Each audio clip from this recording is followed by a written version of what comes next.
Assalomu alaykum. Biz YouTube tarmog'ida kuzatib borayotgan qadrli obunachilar, hammalar sog'misizlar, salomatmisizlar? Bugungi montajlarimiz o'z nihoyasiga yetdi. Bugungi montajlarimiz Farg'ona viloyati Yozyovon tumani Eshonto'pi mahalla fuqarolar yig'iniga bir dona eshik olib kelib o'rnatib berdik. Xo'p, Zalatoy dub profildan bo'ldi. Nihoyatda go'zal va chiroyli bo'lib bitdi. Egasiga xudo xolasa bir hafta muddat berdik. 2 kunda olib kelib o'rnatib berdik. Egasi xursand bo'lib qabul qilib olyapti. Avvalambor razmerlarni tushuntirib o'taman, keyin addenli narxlarini tushuntirib aytib o'tib ketaman.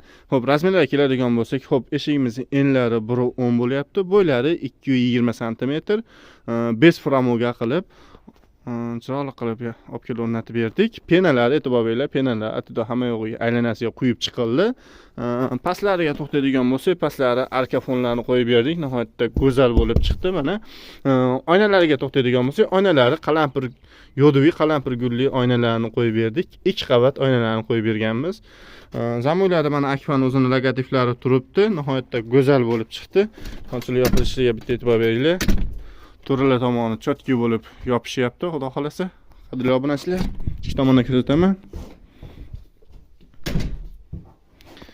Xo'p, qadrli obunachilar, ichki tomondan ko'rinishlari nihoyatda plotniy zo'r bo'lib tushdi. Penalarni mana atida hamma yo'g'iga quyganmiz. Ichki tomonicha, mana shu tomonlarni sal yamab olsa, xudo xolasa, boshqa ish qolmayapti. Nihoyatda go'zal bo'ldi. Rezinkalari yetkizib hamma yo'g'iga Akfa'ning o'zini rezinkalarini tiqib berganmiz, qadrli obunachilar.